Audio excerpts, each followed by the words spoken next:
एक समय की बात है, एक बच्चे का जन्म होने ही वाला था।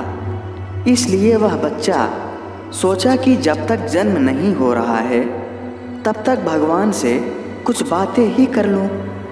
इसलिए जन्म से कुछ क्षण पहले उसने भगवान से पूछा कि हे भगवान, मैं इतना छोटा हूँ कि खुद से कुछ कर भी नहीं पाता। भला धरती पर मैं कैसे रहूँगा? कृपया करके आप मुझे अपने पास ही रहने दीजिए। मैं कहीं जाना नहीं चाहता। बच्चे की यह बात सुनकर भगवान बोले, हे पुत्र, तुम व्यर्थ ही परेशान होते हो।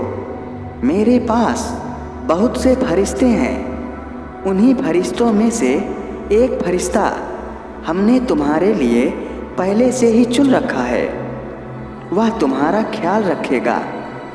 भगवान की यह बात सुनकर बच्चे ने कहा कि पर आप मुझे यह बताइए, यहाँ स्वर्ग में मैं कुछ नहीं करता, बस गाता और मुस्कुराता रहता हूँ। मुझे खुश रहने के लिए इतना ही बहुत है।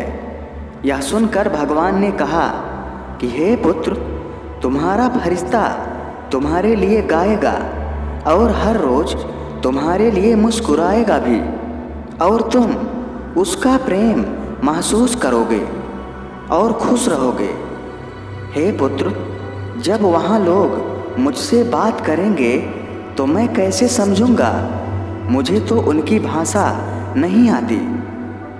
परंतु तुम्हारा फरिश्ता तुमसे सबसे मधुर और प्यारे शब्दों में बातें करेगा, ऐसे शब्द जो तुमने यहाँ भी नहीं सुना होगा।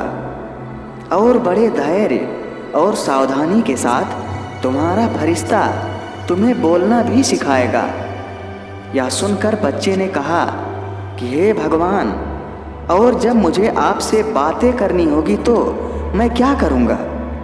इस पर भगवान ने उस बच्चे को जवाब देते हुए कहा कि हे पुत्र, तुम्हारा फरिश्ता तुम्हें हाथ जोड़कर प्रार्थना करना सिखाएगा, और इस तरह तुम मुझसे बातें कर सकते हो। अब बच्चे ने आगे कहा कि मैंने तो सुना है कि धरती पर बुरे लोग भी होते हैं, उनसे मुझे कौन बचाएगा? यह सुनकर भगवान ने कहा, तुम्हारा फरिश्ता तुम्हें उन बुरे लोगों से बचाएगा। उन बुरे लोगों से भले ही उसकी अपनी जान पर खतरा क्यों ना आ जाए। इस पर बच्चे ने कहा कि हे प्रभु, लेकिन मैं हमेशा दुखी रहूँगा, क्योंकि मैं आपको नहीं देख पाऊँगा ना। बच्चे की यह बात सुनकर भगवान ने मुस्कुराते हुए कहा कि हे पुत्र, तुम इसकी चिंता मत करो। तुम्हारा फरिश्ता हमेशा तुम्हें मेरे बारे में ही बताएगा, और तुम वापस मेरे पास कैसे आ सकते हो यह भी बताएगा।